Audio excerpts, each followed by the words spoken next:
بسم اللہ الرحمن الرحیم۔ السلام علیکم پاکستان۔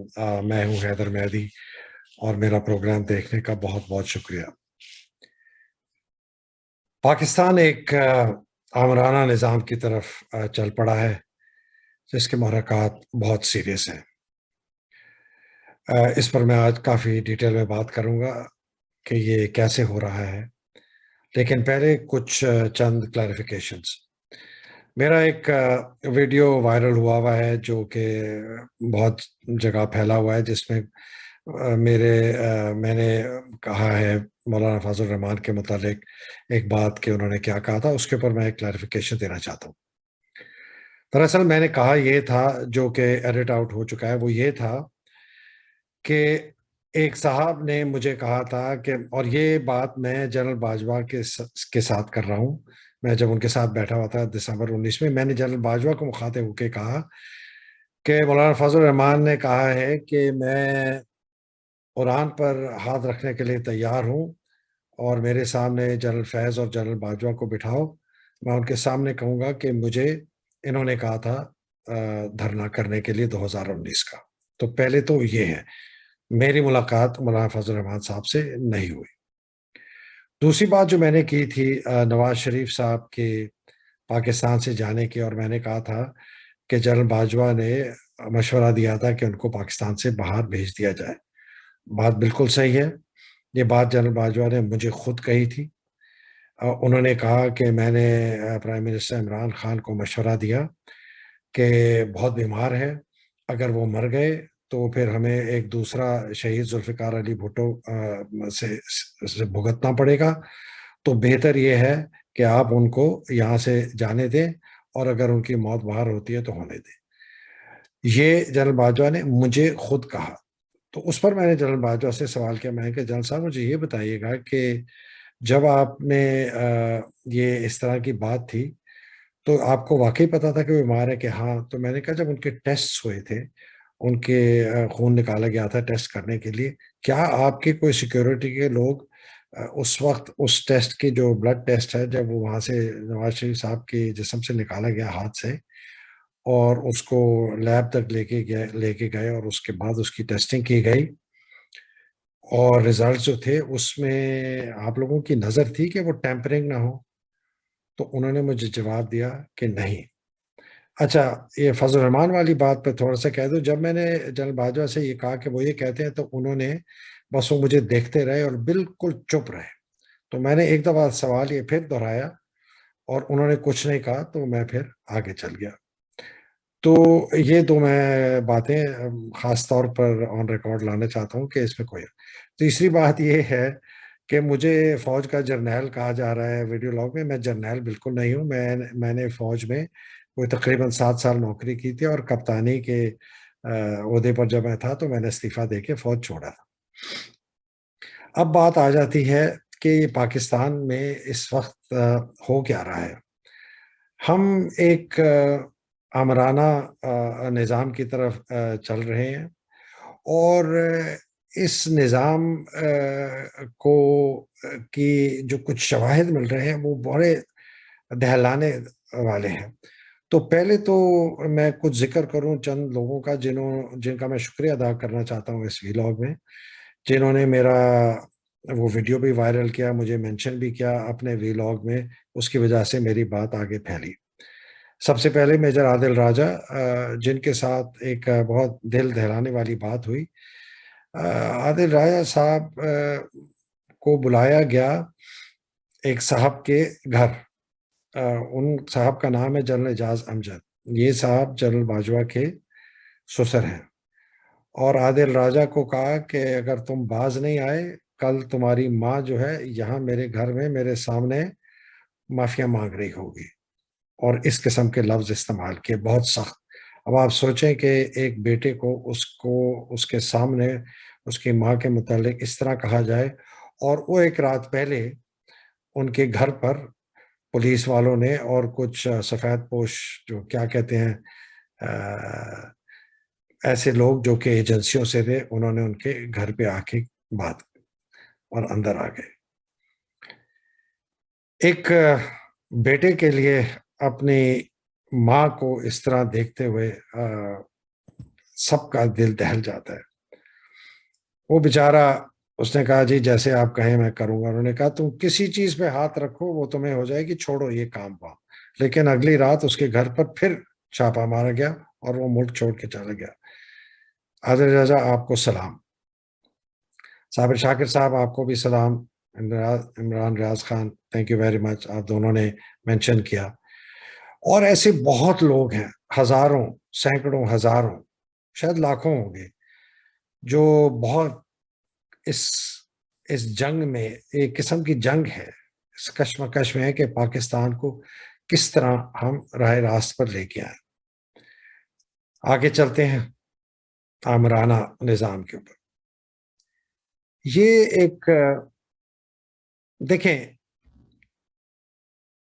ہر ملک کو ایک فوج چاہیے، ہر ملک کو اس کی سیکیورٹی ایجنسی چاہیے، بہت ضروری ہیں۔ آج کل کے حالات ایسے ہیں کہ ان اداروں کے بغیر ملک کی سالمیت کمزور پڑتی ہے اگر یہ طاقتور نہ ہو۔ لیکن نیشنل پاور جو ہے وہ مجموعہ ہے چند چیزوں سے، جس کے اندر ملٹری پاور ایک ہے، انٹیلیجنس پاور ایک ہے، لیکن اس کے ساتھ ساتھ اس کی عوام، لوگ، وہ بھی ایک پاور کا حصہ ہے۔ ٹیکنالوجی ایک پاور کا حصہ ہے، معیشت بھی پاور کا حصہ ہے، جو انفراسٹرکچر ہے جس کو ہم کہتے ہیں ڈیولپمنٹ، مینوفیکچرنگ، انڈسٹریل انفراسٹرکچر ہے، وہ بھی نیشنل پاور کی ایک ہے۔ معدنیات بھی ایک نیشنل پاور کا حصہ ہے۔ خطے میں جس جگہ پر آپ کی لوکیشن ہے ملک کی، وہ بھی نیشنل پاور کا حصہ ہے۔ ٹیکنالوجی بھی نیشنل پاور کا حصہ ہے، ایجوکیشن بھی نیشنل پاور کا حصہ ہے، لوگوں کی صحت بھی نیشنل پاور کا حصہ ہے۔ یہ سارے یہ کانسٹیٹیوئنٹس ہیں نیشنل پاور کے۔ فوج ایک حصہ ہے ان 7-8 فیکٹرز کا، لیکن ایک بہت امپورٹنٹ حصہ ہے، اس لیے کہ ان کے پاس طاقت ہوتی ہے۔ اور یہ سارے ملک، جتنے بڑے ملک ہیں، یو ایس اے، یو کے، فرانس، یورپ میں کے تمام ممالک، رشیا، چائنا، یہ سب فوج اور ان کی جو انٹیلیجنس ایجنسی ہے، یہ حکومت کے ساتھ مل کر حکومت کو اندرونی اور بیرونی خطرات سے بچاتی ہیں۔ لیکن ایک فرق ان میں یہ ہوتا ہے کہ آمرانہ نظام میں اور نارمل جو ڈیموکریٹک ممالک ہیں، یا جو کہ ایک دوسرے نظام کے بھی چلنے والے ہیں، اور ایک آمرانہ نظام میں چلنے والے جو ملک ہیں، ان میں فرق یہ ہوتا ہے کہ یہ سارے جو آرگنز ہیں اسٹیٹ کے، فوج ہوگی اور انٹیلیجنس ایجنسی خاص طور پر، یہ اسٹیٹ کے لیے کام کرتی ہیں، یہ نیشن کے لیے کام کرتی ہیں، یہ ملک کے لیے کام کرتی ہیں۔ وفاداری ان کی اسٹیٹ سے ہے، نیشن سے ہے، کسی فرد واحد کے لیے نہیں۔ انفارچونیٹلی جہاں پر یہ اسٹیٹ کے آرگن ایک فرد واحد کے قابو میں آ جائیں اور وہ ان کو استعمال کریں اپنے مقاصد کے لیے، تو وہ اسٹیٹ جو ہے وہ پھر اتھارٹیرین اسٹیٹ بننا شروع ہو جاتا ہے، ٹوٹیلیٹیرین ہو جاتا ہے، جس طرح کا ہم پاکستان میں دیکھ رہے ہیں۔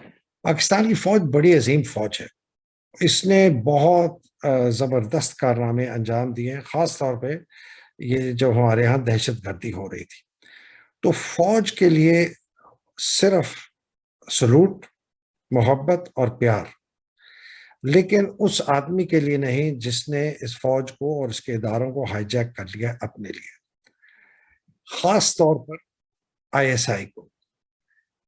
جب آئی ایس آئی ایک فرد واحد کے لیے کام کرنا شروع کر دے تو آپ سمجھ لیں کہ بہت مشکل وقت آنے لگا ہے پاکستان کے لیے۔ سب سے پہلے ہم نے کیا دیکھا کہ یہ حکومت وقت جو ہے لٹیروں کی، انہوں نے آئی ایس آئی کے حوالے کر دیا کہ جی جتنے سول سرونٹس ہیں ان کے آپ ان کو ویٹ کریں گے، دیکھیں گے، نوک پرکھ کریں گے کون اچھا ہے۔ آج ایک اور آ گیا آرڈر کی جی آئی بی بھی کرے گی۔ یہ ایسے جو ہے جس کو کہتے ہیں نا سجا دکھایا اور کھبا مارا، اس کا کوئی تعلق نہیں ہے ریالٹی سے۔ ریالٹی یہ ہے کہ اس وقت پورا ملک جو ہے وہ ایک فرد واحد کے قبضے میں ہے، جن کا نام جنرل قمر جاوید باجوہ صاحب ہے۔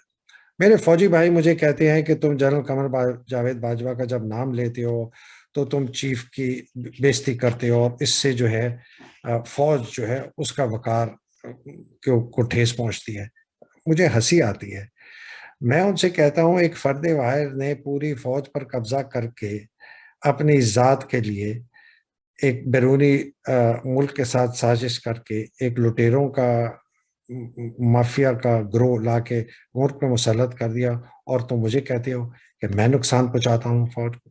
یہ بات میں بارہا کہہ چکا۔ اب یہ آئی ایس آئی کیا وہی آئی ایس آئی رہے گی جو کہ ملک کی خدمت کرتی ہے، یا یہ شاہ و ایران جیسی سواک بن جائے گی؟ یہ جو یو ایس ایس آر سابقہ رشیا سے پہلے جو یو ایس آر تھا اس کی کے جی بی بن جائے گی؟ یہ صدام حسین کی اور ایجپٹ کی جو بڑے مخابرات جس کو کہتے ہیں وہ بن جائے گی، یا یہ ہٹلر کی گیسٹاپو ٹائپ چیز بن جائے گی جو ایک آدمی ایک فرد واحد کے لیے اپنا کام کرتی تھی، لوگوں کو پکڑتی تھی، لوگوں کو مارتی تھی، لوگوں کو میڈیا کو بلیک آؤٹ کرتی تھی؟ میرے جیسے لوگ جو بات کرنا چاہتے ہیں، جو کہتے ہیں کہ نہیں غلط ہو رہا ہے، ہماری آواز کو بند کرنے کے لیے، یہ نہیں ہو سکتا۔ اور یہ جو آپ نے ایک بہت فیمس ارشد شریف کا پروگرام دیکھا جس میں تھا وہ کون تھا، یہ وہ کون تھا، یہ سمجھنا ضروری ہے کہ یہ وہ کون تھا، یہ کیسے ہوتا ہے۔ آئی ایس آئی سب کو پتا ہے کہ ان کے سیکٹرز ہیں مختلف پروونسز میں، پنجاب میں بھی ہے، اسلام آباد میں بھی ہے، سندھ میں بھی ہے، بلوچستان میں بھی ہے۔ جو پنجاب کے I S I sector commander ہیں ان کا غالباً نام بریگیڈیئر راشد ہے۔ یہ وہ کون تھا کہ کارندے ہیں۔ ان کے پاس ٹاسک یہ ہے کہ جی جتنے وہاں کے پارلیمنٹیرینز ہیں، وہاں کی جتنی جوڈیشری ہے، وہاں کی جتنی سول بیوروکریسی ہے، اور وہاں کی جو پولیس ہے نا، اس کو آپ نے قابو رکھنا ہے، اس کو آپ نے چلانا ہے۔ تو جب یہ سارے 9 اپریل کی رات اور یہ سب کچھ ہو رہا تھا تو یہ آرڈرز یہاں سے جا رہے تھے۔ اسی طرح اسلام آباد کے جو سیکٹر کمانڈر ہیں بریگیڈیئر فہیم میرا خیال ہے ان کا نام ہے، ان کا بھی یہی کام تھا۔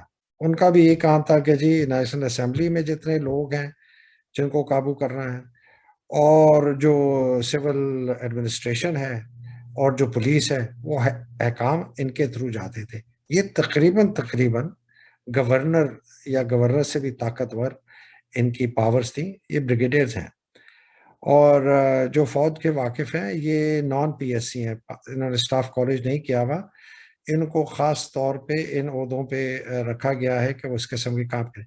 اب کچھ لوگ کہتے ہیں کہ جی وہ تو ادارے کے فرد ہیں، ان کو آرڈر ماننا پڑتا ہے جو ان کو آرڈر دیا جاتا ہے۔ تو سوال بات بھی صحیح ہے، تو پھر ہمیں دیکھنا ہے کہ یہ آرڈر کون دے رہا ہے۔ اور بڑی انٹرسٹنگ بات یہ ہے کہ آرڈر جو ہے وہ 2 جگہ سے آ رہے ہیں، بلکہ 3 جگہ سے آ رہے ہیں۔ ایک تو شاید ان کو اپنے آ رہے ہیں D G I S I کا جو ان کا ہے اسٹرکچر، پھر ڈائریکٹلی آ رہے ہیں آرمی چیف سے، یہ کر دو وہ کر دو، اس کو پکڑ لو، اس کو یہ کر دو۔ اور تیسری چیز جو میں نے کہا تھا کہ میں بتاؤں گا، جنرل اعجاز امجد صاحب سے۔ جنرل اعجاز امجد جو سسر ہیں جنرل قمر جاوید باجوہ صاحب کے، یہ ڈائریکٹ آرڈرز ان لوگوں کو دیتے ہیں۔ میجر عادل راجہ کو بلایا گیا جنرل اعجاز امجد کے گھر، جنرل اعجاز امجد نے ان کو کہا کہ کیا کرنا ہے اور کیا نہیں کرنا، اور باز آ جاؤ۔ بھائی جنرل اعجاز امجد صاحب کی کیا حیثیت، ان کا کون سی اتھارٹی؟ وہ فوج میں بھی اب نہیں ہے، وہ ریٹائر ہو چکے ہیں بہت عرصہ پہلے۔ صرف ان کا ایک ناطہ ہے فوج سے کہ وہ ایک ریٹائرڈ جرنیل ہے، دوسرا ناطہ ہے کہ وہ جنرل قمر جاوید باجوہ کے سسر ہیں۔ تو یہ اگر آرڈرز ان کے تھرو آ رہے ہیں تو اس سے آپ سمجھ نہیں، جب میں کہتا ہوں کہ پاکستان ایک اتھارٹیرین اور ایک ٹوٹیلیٹیرین سٹیٹ کی طرف جا رہا ہے، وہ اس لیے کہہ رہا ہوں کہ اب سامنے آ گیا کہ رشتہ دار، دوست، احباب جو ہیں وہ یہ کام کر رہے ہیں جنرل باجوہ کے۔ ایک اور بھی خبر ہے کہ جنرل صاحب کے باجوہ صاحب کے ایک قریبی رشتہ دار ہیں جو انڈر کور ایک باہر ممالک میں ان کی پوسٹنگ ہوئی ہے. یہ بھی ایک عام تاثر ہے مبینہ طور پر کہ یہ بریگیڈیئر راشد صاحب تھے، یہ گئے تھے لنڈن، یہ جب ساری بات چیت چل رہی تھی نو کانفیڈنس کی، اور سارا معاملہ سیٹ انہوں نے کیا. جہانگیر ترین، علیم خان کو کرنا، موو کرنا. اب یہ دیکھیں یہ ناطے کہاں کہاں جا کے جڑتے ہیں. علیم خان صاحب خواجہ سعد رفیق کے بھی پارٹنر تھے ریل اسٹیٹ میں. جناب صابر مٹھو صاحب جو ہیں جو سمدھی ہیں جنرل باجوہ کے، وہ بھی علیم خان صاحب کے پارٹنر تھے اور خواجہ سعد رفیق کے پارٹنر تھے ریل اسٹیٹ میں. علیم خان صاحب جنرل اعجاز امجد کے بھی پارٹنر ہیں، تھے یا ہیں، پتہ نہیں اس وقت کاغذوں میں کچھ ہو گیا ہو ریل اسٹیٹ میں. اور سب سے زیادہ جو پش کی تھی علیم خان کو چیف منسٹر بنانے کی، وہ جنرل باجوہ کی طرف سے آئی تھی. بہت ناراض تھے عمران کے اوپر کہ آپ علیم خان کو کیوں نہیں بناتے. دیکھیں ہم نے عمران خان کو بڑا کرٹیسائز کیا کہ بزدار کو لگائے رکھا، دیکھو بزدار کیا کر رہا ہے، 5 سیکرٹری چینج کیے، 6 آئی جی چینج کیے. لیکن اب آپ کو سمجھ آئی کہ عمران خان کو، پی ایم عمران کو یہ سب چیز پتا تھی کیا ہو رہا ہے. ظاہر نہیں کرتے تھے اور نہیں بنایا، اور اچھا کیا نہیں بنایا. آپ سوچئے، اب تو آپ کو سب کچھ پتا چل گیا نا. اب آپ سوچئے کہ اگر Aleem Khan chief minister P T I کی حکومت میں رہتے ہوئے ہوتا تو کیا ہوا ہوتا اس وقت. تو یہ جو اتھارٹیرین ایک اسٹیٹ بنتا جا رہا ہے پاکستان، اس کو کہیں نہ کہیں تو ہم نے اس کو روکنا ہے نا. یہ کیسے ہو سکتا ہے کہ ایک فرد واحد تمام ایپریٹس ہے پورا ملک کا، وہ قابو کر لے، چاہے سیولین ہو چاہے ملٹری ہو. فوج ان کے تابع ہے، فوج کے اندر یونٹی آف کمانڈ ہے، فوج کے اندر ڈسپلن ہے، وہ اپنے چیف کے خلاف نہیں جاتی. تو پھر ہم کہاں جائیں؟ ہم کس کے پاس جائیں کہ بھائی یہ چیف نے فوج کو ہائی جیک کر لیا، چیف نے آئی ایس آئی کو ہائی جیک کر لیا، اس نے پورے سارے جو ادارے ہیں اس پر قبضہ کر لیا، جوڈیشری پہ قبضہ کر لیا، سول ایڈمنسٹریشن پہ کر لیا، بیوروکریسی پہ کر لیا، پولیس پر کر لیا. تو کہاں جائیں؟ پارلیمنٹیرینز پہ کر لیا. مطلب میں آپ کو یہ بتاؤں، یہ عام بات ہے. کھلے محفلوں میں جنرل اعجاز امجد جو ان کے سسر ہیں وہ کہا کرتے تھے کہ 7-8 مہینے پہلے سے کہ عمران خان جا رہا ہے اور شہباز شریف آ رہا ہے. اور آپ کو یاد ہوگا کہ نومبر میں علیم خان نے بھی چھوڑ دی وزارت کہ جی میں نے اب سما ٹی وی خرید لیا ہے تو میرا کانفلکٹ آف انٹرسٹ ہے، تو میں اس لیے ریزائن.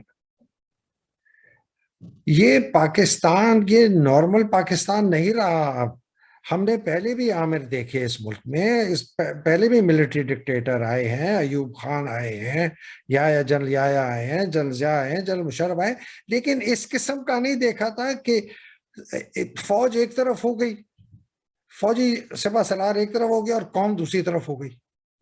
اور کن لوگوں کے ساتھ سپہ سالار کھڑے ہیں؟ ڈاکو، لٹیرے، چور، لچے، لفنگے.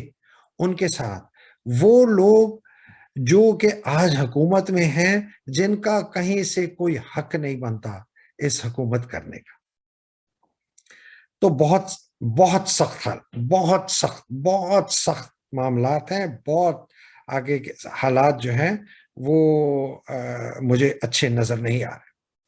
وہ تو ایسے لگتا ہے کہ پاکستان کو ایک real estate mafia, property dealers نے قبضہ کر لیا ہے. ایک تو وہ لٹیروں نے، منی لانڈر نے قبضہ کر لیا، اور ایک یہ ریل اسٹیٹ کے پراپرٹی مافیا نے قبضہ کر لیا. کتنا پیسہ بناؤ گے، کتنا کھاؤ گے، کتنے لوگوں کو مارو گے، کتنوں کو ڈراؤ دھمکاؤ گے، سمجھ نہیں آ رہی. اب ہے کہ آپشنز کیا ہیں مختلف سٹیک ہولڈرز کے. جنرل باجوہ کے پاس کیا آپشنز ہیں؟ جنرل باجوہ کے پاس جو آنریبل آپشن ہے وہ 2-3 ہی ہیں.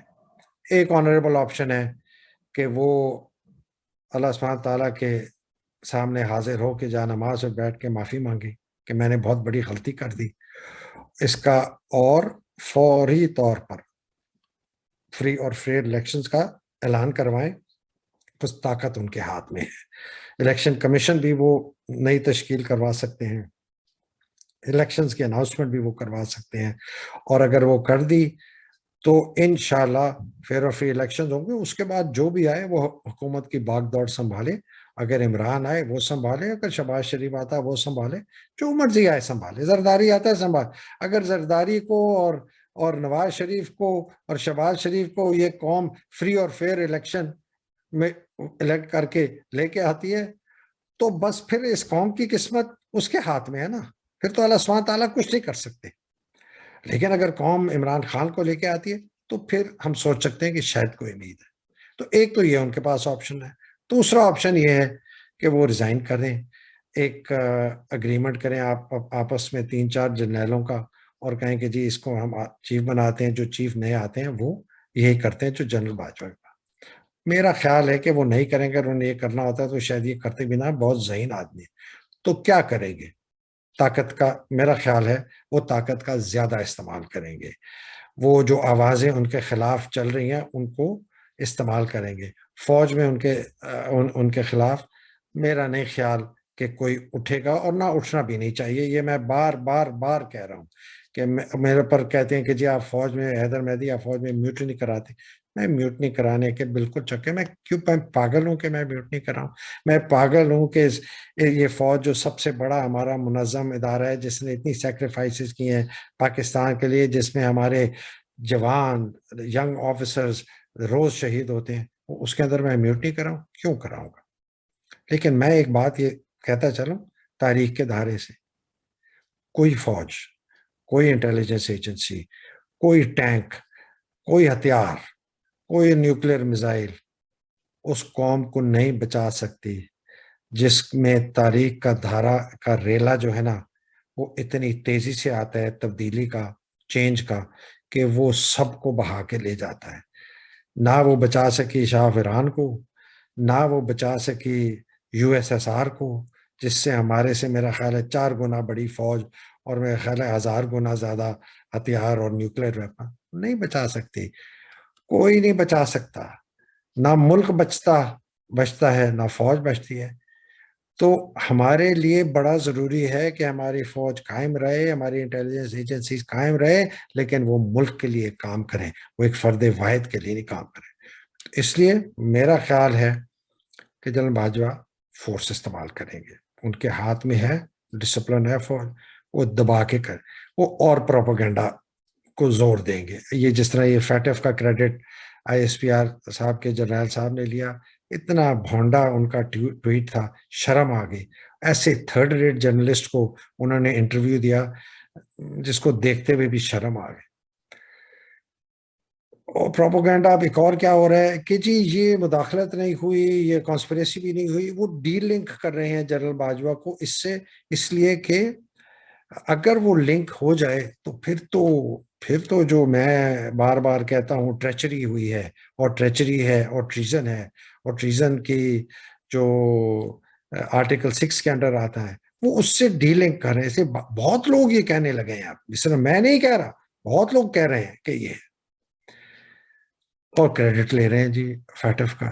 مطلب کمال کی بات ہے. اگر خدا نخواستہ حالات ان کے لیے بہت سخت ہو گئے تو شاید یہ عمران کو بھی کوئی ایسی سخت ان کے خلاف قدم ہو جس کا بہت بڑا نقصان ہو سکتا ہے پاکستان کو. USA سے سپورٹ مانگیں گے, شہباز شریف کو پراپ اپ کرنے کی اور کوشش کریں گے. الیکشن اگر ہوئے تو دبا کے ریکنگ ہوگی, عدلیہ کو استعمال کریں گے, میڈیا کو استعمال کریں گے, بین کریں گے, رانا صلاح اللہ کو استعمال کریں گے. یہ آمریت کی طرف یہ بڑھتے جائیں گے قدم, اگر انہوں نے سوچ سمجھ کر پیچھے نہ ہٹے. عمران کے پاس کیا آپشنز ہیں؟ عمران کے پاس آپشنز یہ ہیں کہ وہ پریشر لگائے رکھے, وہ الیکشنز کی ڈیمانڈ کرتے رہے. سنڈے کا جو انہوں نے کال دیے لوگوں کو مہنگائی کے خلاف, وہ کسی کی باتوں میں مت آئیں کہ جی یہ ہم فلانی ڈیل ہو رہی ہے، ہم پیچھے سے فکس کر رہے ہیں. یہ سب لوگ ان کے دوست نہیں ہیں. عمران صاحب کے لیے میری ڈائریکٹ ریکویسٹ ہے، آپ free and fair immediate elections کی جو آپ کی ڈیمانڈ ہے اس سے پلیز پیچھے مت ہٹیں. یہی آپ کی ڈیمانڈ ہے، یہی آپ کی ڈیمانڈ ہونی چاہیے، اور یہی آپ کی ڈیمانڈ جو ہے پاکستان کی ڈیمانڈ ہے. اگر آپ اس سے ہٹ گئے اور آپ نے تھوڑی ان کو گنجائش دی، یہ آپ کو لپیٹ کے پرے ماریں گے. یہ بہت سخت لوگ ہیں، یہ نہیں چھوڑیں گے آپ کو. ہمارے پاکستانیوں کے لیے کیا آپشنز ہیں؟ اتوار بہت کروشل دن ہے. یہ پہلی دفعہ ہوگا 25 مئی کے بعد کہ پتہ چلے گا کہ لوگ اکثریت میں پاکستان کے ساتھ ہیں، اپنے حقوق کے ساتھ ہیں، اور اس شخص کے ساتھ ہیں جو اس کی عکاسی کرتا ہے، عمران خان، یا وہی غلام ابن غلام مافی خان والی ہم قوم ہیں کہ 2-4 لوگ آ گئے، 1000 10,000 15,000 لاکھ 20,000 آ گئے اور چلے گئے گھر، اور بس گھر میں بیٹھ کے گالیاں دیتے رہے، اور بس وہی ہو گیا. اگر وہ ہو گیا تو کچھ نہیں ہونے لگا.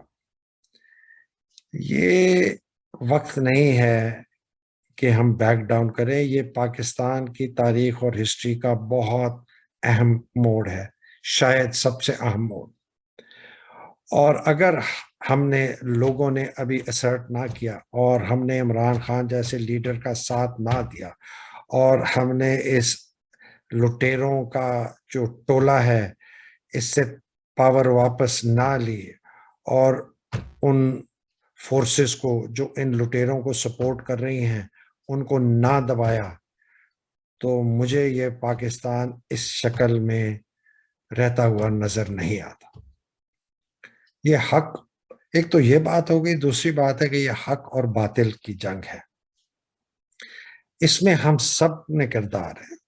کچھ زور بازو سے کریں گے، کچھ زور بیان سے کریں گے میرے جیسے، کچھ زور قلم سے کریں گے میرے جیسے جو لکھتے بھی ہیں بولتے بھی ہیں، اور اگر کچھ نہیں کر سکتے کم از کم زور خیال سے ہی کر دیں، اپنے ذہن میں ہی یہ کہیں کہ یہ بڑا ظلم ہو رہا ہے.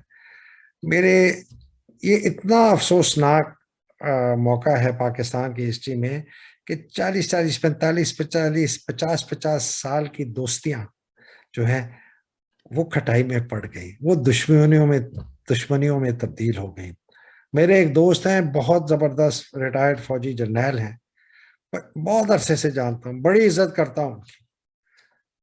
میری اور ان کی سوچ بالکل، کہتے ہیں جی میں جو ہے نا فوج کے ساتھ ہوں. میں نے کہا میں بھی فوج کے ساتھ ہوں، لیکن میں پاکستان کے بھی ساتھ ہوں. اگر فوج کے ساتھ ہونا مطلب یہ ہے کہ پاکستان کے خلاف جانا ہے تو میں پھر پاکستان کے ساتھ ہوں، میں معافی چاہتا ہوں.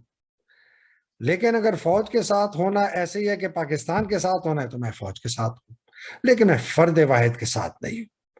میں کسی فرد واحد کے ساتھ، چاہے وہ وزیر اعظم ہو، چاہے وہ صدر ہو، چاہے وہ آرمی چیف ہو، اگر وہ اپنی ذات کے لیے ملک کے جتنے ادارے ہیں ان کو استعمال کرتا ہے، اس کے ساتھ نہیں.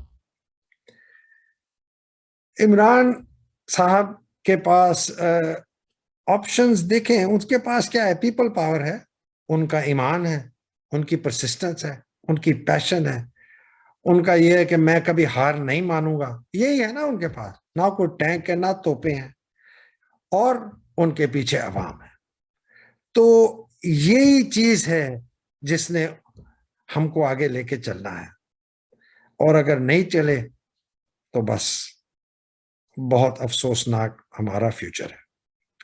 جتنی سب سے سخت جنگیں ہوئی ہیں ہسٹری میں، وہ ہوئی ہیں اسٹیبلشڈ آرڈر کے خلاف، جو کرپٹ ہے، فرسودہ ہے، جس کو آج کل ہم اسٹیبلشمنٹ کہتے ہیں.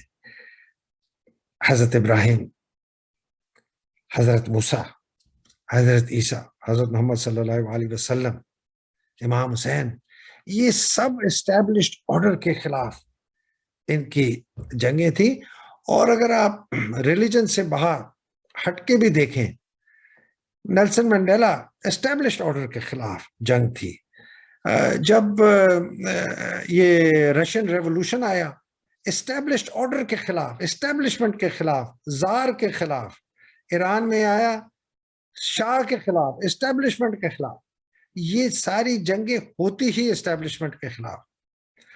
اگر ہم نے اس وقت اسٹیبلشمنٹ کے ساتھ اپنے حقوق نہیں مانگے تو یاد رکھیں یہ باجوہ، یہ شریف، یہ بھٹو، یہ زرداری، یہ پاکستان کو ٹیک اوور کر لیں گے. اور مجھے یقین ہے کہ جو پاکستان کا پھر حال ہوگا نا، وہ تو سوچتے ہوئے بھی آنسو آ جاتے ہیں.